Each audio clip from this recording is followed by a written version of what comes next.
L'hebdo politique.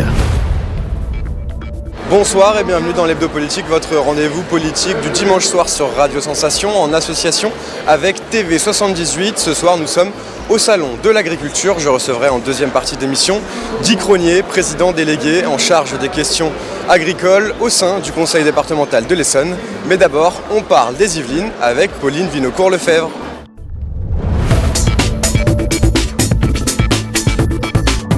L'hebdo politique. Bonjour Pauline Vinocourt-Lefebvre. Bonjour. Merci d'être avec nous. Vous êtes vice-présidente du conseil départemental des Yvelines, déléguée à la ruralité, l'agriculture, l'alimentation et les circuits courts. Alors dans les Yvelines, les terres agricoles représentent 39% de la surface du territoire. Ce n'est donc pas rien, même si quand on pense au département francilien, on pense plutôt à la ville et à l'urbanisation. Les Yvelines sont pourtant malgré tout une terre agricole. Un territoire rural et donc agricole, puisque la ruralité doit la qualité de ses paysages à l'activité agricole qui les façonne. Alors le département des Yvelines, c'est le deuxième département agricole en Île-de-France, derrière la Seine-et-Marne. Qu'est-ce qu'on produit dans les Yvelines ? Quels sont les produits locaux Les Yvelines sont essentiellement un département céréalier, donc céréales et oléoprotéagineux, avec une diversification de plus en plus importante, soit sur des projets de transformation de céréales en pain, en pâte, soit sur de la vente directe de légumineuses et également du maraîchage et un peu d'élevage, mais on est quand même pas un département d'élevage. Ça représente, pour l'économie du département, ça représente une part importante, l'agriculture ? Une part importante pour l'économie et pour, comme on le disait tout à l'heure, la qualité des paysages. En fait, toute la partie ouest, sud et nord des Yvelines est complètement façonnée par l'agriculture. Les paysages de Vallée de Seine par l'empreinte du maraîchage, de l'arboriculture, qui sont moins importantes qu'elles ne l'étaient autrefois, mais qui se réimplantent petit à petit. Et donc c'est vraiment, le territoire est profondément marqué par l'agriculture. Alors là, nous sommes au salon de l'agriculture. C'est chaque année un moment important pour le monde agricole et pour vous, en tant que vice-présidente en charge des questions liées à l'agriculture. Est-ce que chaque année c'est la même chose ou il y a des différences ou comment ça se passe ? Alors chaque année c'est le même grand rendez-vous de tous les acteurs du monde agricole, mais selon les années les préoccupations peuvent varier. Alors en fonction de la situation géopolitique par exemple, je pense notamment à la crise en Ukraine l'année dernière qui était un grand sujet d'inquiétude. Cette année, je sais qu'une des grosses inquiétudes, c'est le sort de la betterave, puisque l'Europe vient d'interdire les dérogations pour les néonicotinoïdes et ça met en péril la production de betterave et donc toute la filière qui est hyper importante en France. Voilà, donc chaque année, les préoccupations changent, mais ce qui je dirais m'attriste, c'est que chaque année, il y a de grosses sources d'inquiétude, tant l'agriculture rencontre des obstacles de toutes sortes et chaque année on a l'impression qu'il y en a un nouveau. Alors nous sommes sur le stand Yvelines Hauts-de-Seine. Ça fait depuis quelques années maintenant que les deux départements partagent un stand en commun, sont très complémentaires d'un point de vue agricole. Pourquoi un stand en commun au salon de l'agriculture ? À quoi ça sert ? C'est toujours dans l'optique, on sait, ce projet de fusion dans les années à venir. Alors oui, un stand en commun parce qu'il y a eu un projet de fusion et il y a toujours des rapprochements entre les services départementaux des Yvelines et des Hauts-de-Seine. Après, pour ce qui est de la complémentarité entre nos deux départements, si je schématise à outrance, on produit, il consomme. Alors on consomme aussi dans les Yvelines, mais nous on a les terres, on a le foncier agricole et les Hauts-de-Seine, mais comme le bassin parisien, ont les consommateurs en face. Donc des ponts possibles, notamment quand on travaille sur des logiques de circuits courts. Yvelines Hauts-de-Seine, on reste quand même relativement proche des ponts possibles entre nos deux départements et des débouchés possibles pour nos producteurs. Parce que tout cela représente presque 3 millions de personnes, ça fait un marché potentiel. Des ventres à nourrir, c'est ça. Alors le salon de l'agriculture, c'est aussi l'occasion pour les exploitants de montrer à tout le monde leurs produits et aussi de discuter. Pour les politiques, les syndicats, c'est aussi l'occasion de faire le point, vous l'avez dit aussi, sur les problématiques du secteur. Alors cette année, le thème du salon, l'année dernière c'était les retrouvailles après le Covid, cette année c'est l'agriculture, le vivant au quotidien. Qu'est-ce que ça vous inspire ce thème ? Le vivant, l'agriculture nous nourrit, quoi, il nous fait vivre. Je suppose que c'est ça. En tout cas, moi, c'est comme ça que je l'interprète. Après, il y a sans doute pas mal d'interprétations possibles. Je pense qu'un éleveur n'aura sûrement pas la même analyse que moi. Le vivant, c'est aussi l'élevage et les animaux qu'on élève. C'est toujours important de rapprocher les agriculteurs des citoyens. C'est, je pense, d'autant plus important dans des campagnes comme les nôtres dans les Yvelines qui sont de plus en plus périurbaines ou en tout cas avec de plus en plus d'habitants qui viennent des villes dans les campagnes avec une vision de la campagne qui est pas toujours la bonne. Avec l'évolution du mode de vie, les gens qui vont des exigences alors soit des exigences d'urbain à la campagne, soit une vision de la campagne comme un havre de calme, de paix et surtout sans bruit de tracteur, sans bruit de coq et surtout sans hangar agricole ou poulailler à proximité. Or, on ne va pas consommer local si on n'a pas les outils pour produire local. Avant de consommer, on produit ce qu'on consomme. Alors l'agriculture, en tout cas, elle illustre bien le millefeuille administratif français. Tout en haut, il y a l'Union européenne, donc qui s'occupe de la PAC, la politique agricole commune. Il y a aussi l'État qui doit établir maintenant, désormais, avec la Commission européenne, un plan de stratégie nationale. Puis les régions qui gèrent les fonds européens pour le développement rural. Vient ensuite vous, avec le département. Quelles sont les compétences que vous avez en matière agricole pour qu'on y comprenne un peu mieux ? Alors en vrai, vous n'allez pas comprendre mieux parce qu'en réalité, on n'a aucune compétence obligatoire en la matière, mais dans les Yvelines, on a la possibilité de le faire et donc nous nous en saisissons, notamment pour aider les agriculteurs à porter un certain nombre d'investissements et les accompagner face aux catastrophes climatiques, entre autres, et sur un certain nombre de sujets sur lesquels nous sommes en train de réfléchir à nouveau puisqu'on a lancé les assises de l'alimentation et qu'un des objectifs, c'est de revoir là où c'est nécessaire notre politique agricole. Donc pas une compétence directe, mais pourtant il y a de l'argent investi dans le secteur agricole. Le budget 2023 sur l'année, c'est combien à peu près ? On est à 800 000 € par an. Sur l'agriculture. Donc le département, vous l'avez dit, a lancé les assises de l'alimentation. Alors l'idée, c'est de tendre à l'autosuffisance alimentaire. Alors c'était un très gros défi, ça paraît un peu compliqué. Comment est-ce que vous comptez vous y prendre, en tout cas pour tendre à cette autosuffisance ? Alors je ne sais pas si on y arrivera sur toutes les productions et sur si on arrivera à couvrir tous les besoins. Toujours est-il que dans un premier temps, on va réunir les acteurs du monde agricole, les acteurs des filières, de la transformation et voir quels sont les points de blocage et quels sont les leviers que nous pourrions mettre en place. Qu'est-ce qui est ressorti du coup de ces assises ? Pour l'instant, ça vient d'être lancé, donc on n'a pas commencé à travailler, les groupes de travail ne se sont pas réunis. Donc je pourrais vous dire ce qu'il en ressort au mois de mai quand nous les restituerons.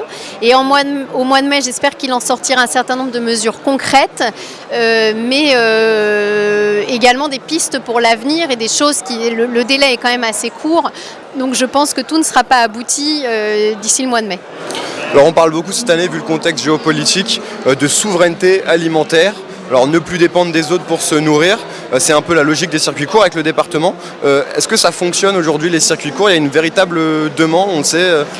Alors ça fonctionne oui et non, c'est-à-dire qu'il y a eu un véritable engouement pendant le Covid et le confinement où les gens se sont tournés en masse vers les ventes directes, les points de vente directs. Aujourd'hui, ce que nous disent beaucoup d'exploitants ou de transformateurs, c'est que leur niveau a baissé et il est plus bas qu'avant le Covid. Ce qui pose quand même question sur les changements d'habitude des consommateurs qui peut-être veulent aller au plus près, frais ou au plus rapide, ou peut-être y a-t-il aussi une question de coût de ces produits. Donc tous ces sujets-là vont aussi être discutés au cours de nos assises de l'alimentation pour voir quels sont les points de blocage, quels sont les leviers possibles. Est-ce que les produits locaux ne sont pas assez facilement accessibles, ne sont pas assez regroupés, ne sont pas assez identifiés. Voilà, ce sont ces questions-là dont on va aussi discuter pour voir comment on peut aider ces produits à être plus visibles et plus consommés.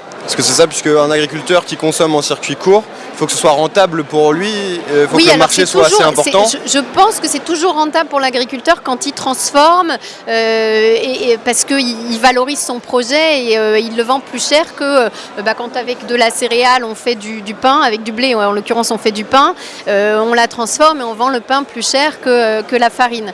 Mais maintenant il faut avoir les débouchés et les clients. Alors là où le département peut être un levier, c'est que nous, une de nos compétences obligatoires pour le coup, ce sont les cantines des collèges et ça peut être un effet levier alors d'abord pour faire adhérer d'autres types de restauration scolaire que celle des collèges et pour offrir des débouchés à nos agriculteurs. Mais ça ne suffira pas. Alors un autre défi aussi en ce moment du monde agricole, c'est de renouveler les générations. Agriculteur, ça reste un métier très traditionnel. Comment on fait pour donner envie aux jeunes générations de se lancer dedans ? Alors ça, je ne sais pas. J'aurais tendance à dire que, et vous me pardonnerez l'expression un peu triviale, peut-être que la première chose à faire, c'est d'arrêter d'emmerder les agriculteurs et de leur tirer dessus à boulet rouge, quelles que soient les pratiques et les innovations qu'ils mettent en place. Et puis dire que c'est un beau métier, c'est peut-être un peu simpliste, mais c'est un métier technique, innovant, avec des connexions avec la science et la recherche hyper intéressantes. Ça va mettre l'accent sur les innovations, sur les fermes connectées aussi qui se déploient. En fait, je m'aperçois que ça peut, sans doute plus qu'autrefois,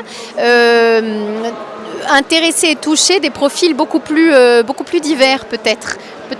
Mais après je fais confiance aux gens du métier pour donner envie d'exercer leur métier.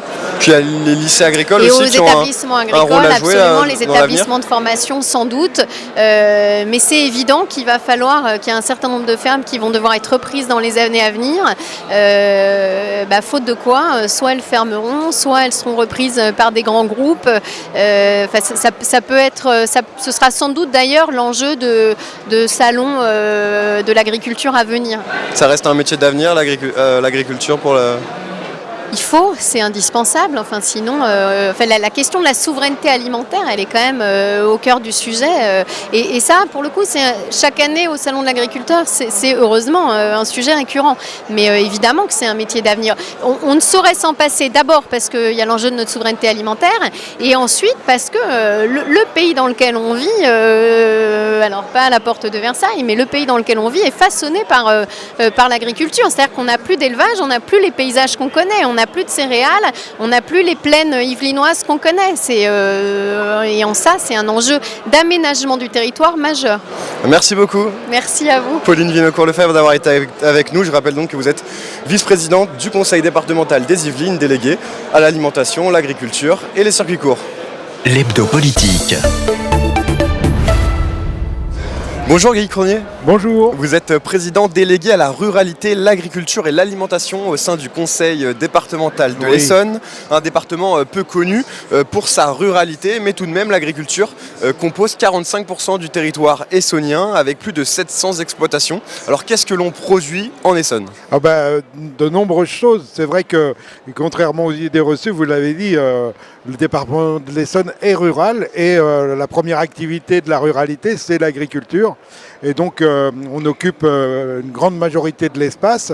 Moi, je dis toujours que l'agriculture est la garante des territoires, puisque tant qu'il y aura des agriculteurs, il y aura de la nature, il y aura de la campagne.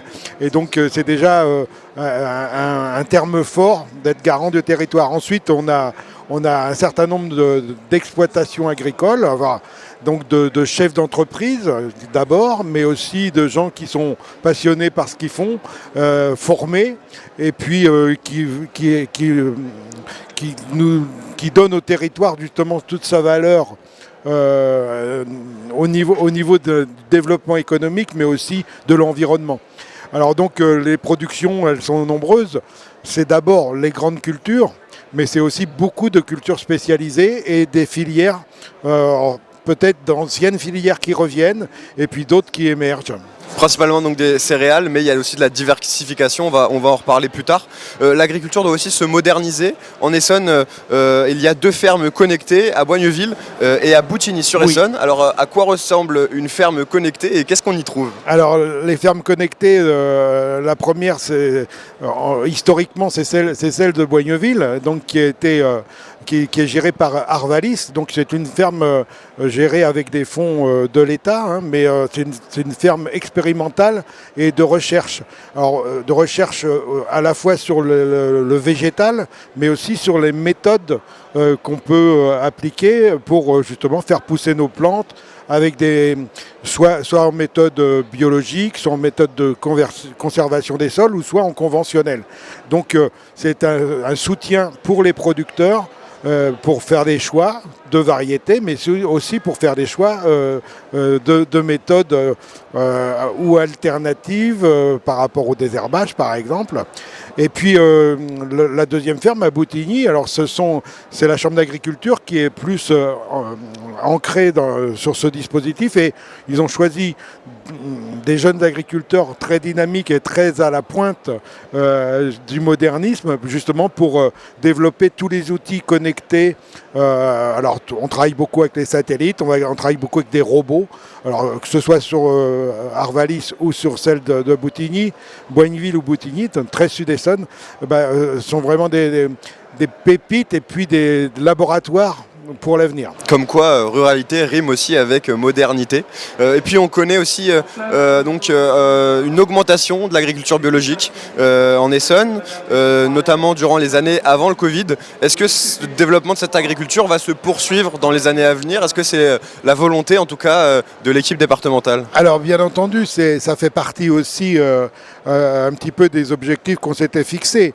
Il est vrai que l'agriculture biologique, l'Essonne a été un des départements, je vous l'avais dit juste avant Covid, qui a le plus converti de terres agricoles du conventionnel en biologique. Il se trouve qu'aujourd'hui, il y a une petite, il y a un petit problème au niveau du pouvoir d'achat forcément, et comme c'est des produits qui normalement coûtent un peu plus cher, il faut que le marché, que les débouchés puissent suivre derrière. Les consommateurs font des choix. Alors, il se trouve aussi que l'agriculture qui n'est pas biologique est vertueuse aussi et respectueuse de l'environnement. Donc, d'accord, il n'y a pas l'appellation agriculture bio, mais il y a une appellation d'agriculture à haute valeur environnementale. Enfin, je veux dire que les agriculteurs s'adaptent aussi à ce que le consommateur veut. Le consommateur veut quelque chose de sain et quelque chose de proche. Donc là aussi, forcément, alors en réalité, ça peut mettre en concurrence les producteurs sur place, mais on est là justement, nous aussi, pour essayer d'harmoniser toutes ces filières. Alors la grande spécialité en Essonne, c'est le cresson. Le département en produit près de 40% de la production nationale. Comment est-ce que l'on peut faire pour valoriser au maximum ce produit made in Essonne? Alors donc oui, le cresson essonnien est mondialement connu, puisqu'on a des producteurs qui vendent même en Angleterre. Et donc le sud-Essonne, la région de Méréville, enfin les vallées de la Juine, les vallées de l'École et les vallées de l'Essonne sont vraiment là où il y a le plus de créciculteurs en France. En France. Et justement, on est en train de travailler avec le local, les intercos locales, le PNR du Gâtinais et le département à créer une IGP du cresson, IGP cresson de Méréville, mais qui bénéficiera à toute la filière. Et puis au niveau Île-de-France, il y a aussi cette marque qui a été lancée par le Conseil régional, produit en Île-de-France. Ça aide aussi les produits essonniens. Bien entendu, on fait tous partie de cette même dynamique. Et si vous voulez, c'est un peu les poupées russes. Hein. Donc le local qui s'inscrit dans le départemental, puis dans le régional. Et donc on a la chance aussi en Île-de-France d'avoir ce bassin de consommateurs et qui 13 justement millions. offre énormément de débouchés aux Voilà, agriculteurs. 13 millions de consommateurs à portée de la main. Toutes les régions n'ont pas cette chance-là. Et donc, à nous de trouver les bonnes passerelles justement pour que on valorise à la fois des métiers, des produits et tout un territoire. Alors la diversification agricole aussi, c'est important pour les agriculteurs et pour les territoires. 4 agriculteurs essonniens avec 2 collègues yvelinois souhaitent relancer la filière viticole en Île-de-France. Un renouveau car la filière existait déjà il y a des siècles, mais elle s'était arrêtée. Les premières dégustations pourraient arriver au printemps. Vous encouragez, vous, cette initiative, j'imagine? Bien sûr, bien sûr. Alors, on a un groupe d'agriculteurs justement sud-essonniens et sud-yvelinois qui se sont regroupés en CUMA pour essayer de relancer cette filière. Alors, la filière viticole, c'est plusieurs métiers. Hein. On fait du raisin et puis après, il faut faire le vin. Donc, ça redemande un vrai apprentissage. Mais donc, souvent, ce sont des jeunes qui se lancent, mais avec l'aide de leurs parents, parce que ça demande beaucoup de main-d'œuvre aussi. En tout cas, c'est plutôt voilà, une filière ancestrale qui revient sur le territoire, donc comme le chanvre l'était aussi, hein, c'était une filière ancestrale qui arrive à ressurgir sur le territoire, donc c'est plutôt de bon augure. Bien entendu, le département est là pour accompagner ces nouvelles filières, pour essayer la région fait beaucoup, le département vient en complément pour l'équipement de matériel spécifique, pour essayer aussi aider à la formation. Donc voilà, ça fait partie aussi de nos labels. Alors justement, pour y comprendre un petit peu sur qui fait quoi entre la région, le département, l'État, l'agriculture, donc c'est la compétence des régions principalement avec les fonds européens pour le développement de l'agriculture et le développement rural, le fonds FEDER. Vous au département, est-ce que via la région vous pouvez disposer un peu de ces fonds? Quelles sont vos compétences finalement en matière d'agriculture? Alors en fait, oui. On se cale beaucoup sur ce que la région fait dans ses politiques agricoles et on essaye d'être soit complémentaire, soit en interface pour accompagner les développements des filières, mais aussi le développement des méthodes. Donc l'alternative par exemple aux produits chimiques, des herbages chimiques, eh bien, on aide aussi à l'acquisition de matériel des herbages mécaniques.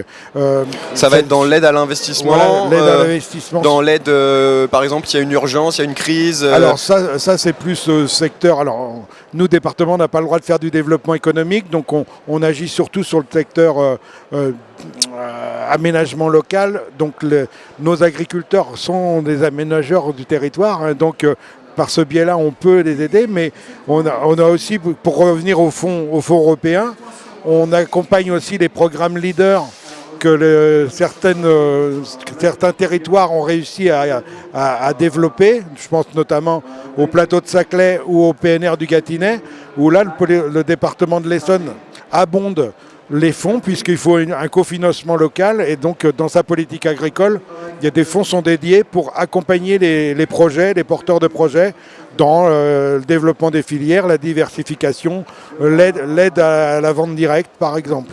Alors, les circuits courts ont aussi le vent en poupe ces dernières années. C'est un peu la nouvelle mode en matière de consommation. Et il y a ce projet donc, au département de l'Essonne de légumerie départementale. Oui. L'objectif, approvisionner les cantines scolaires, notamment des collèges du département et des 7 EHPAD départementaux en produits frais et bio. Alors, on tablait sur une ouverture en 2023. Est-ce que c'est toujours le cas ou le projet va prendre un petit peu plus de retard? 2023, ça va être la concrétisation de notre projet de légumerie départementale. Je pense pas qu'on y verra plus clair en 2024. On est encore en phase d'élaboration. Par contre, on s'aperçoit aussi que c'est dommage de faire une structure que pour nos collèges. Donc, on ouvre le champ aussi aux autres collectivités qui ont des restaurations collectives à notamment fournir. Les cantines en école primaire. Donc on est en train de créer la structure juridique qui va encadrer la légumerie et on s'oriente vers une SPL, une société publique locale, dans laquelle les collectivités seront aussi actionnaires. Donc ça sécurisera un petit peu l'ensemble aussi, et puis aussi il faut ce partenariat aussi avec les producteurs, il faut aussi qu'on se sécurise à ce niveau-là. Et donc là il y a un gros travail de fait avec la Chambre d'agriculture pour que par exemple, un céréalier emboîte le pas sur du légume de plein champ pour pouvoir approvisionner la légumerie. Alors Or, on parlait tout à l'heure de diversification alimentaire. En Essonne, on produit principalement des céréales encore peu de cultures maraîchères. Il va falloir les développer si on veut justement approvisionner ces cantines scolaires. Comment ça va se passer du coup? Du coup, vous savez, le monde agricole sait s'adapter rapidement. On va avoir de plus en plus de fermes maraîchères en Essonne dans les prochaines années? Oui, alors je pense que les maraîchers qui sont déjà sur le circuit ont déjà une clientèle ou en marché de plein vent ou en AMAP. Donc je pense que ça ne les intéresse pas forcément d'alimenter une légumerie. On va je pense avoir plus de légumes qui viendront d'une diversification de légumes de plein champ. Donc ça sécurise aussi les quantités. Malgré tout, ça va aussi élargir le champ du possible au niveau de la diversification des produits, puisqu'on va aussi aller sur du légume sec, où il n'y a pas beaucoup de légumes secs en Essonne. C'est pareil, il faut aussi que ça une montée en charge progressive de tout ça. Au départ, on aura une fourniture de légumes très basique, mais le panier va s'élargir au fil du temps. Et puis avec aussi une volonté de derrière répondre à la saisonnalité, puisque bizarrement, les tomates, par exemple, elles arrivent à maturité quand les écoles sont fermées. Donc il faut trouver le bon système aussi. Donc on réfléchit à ultérieurement faire une mise la chaîne du froid et puis la surgélation et pourquoi pas une conserverie. Mais on suivra ce projet. Merci beaucoup Guy Cronier. Je vous en prie. D'avoir été avec nous. Je rappelle que vous êtes président délégué à la ruralité et à l'agriculture au sein du conseil départemental de l'Essonne. Et nous, on se retrouve la semaine prochaine pour un nouveau numéro de l'Hebdo Politique sur Radio Sensation et sur TV78. Très bonne soirée à tous.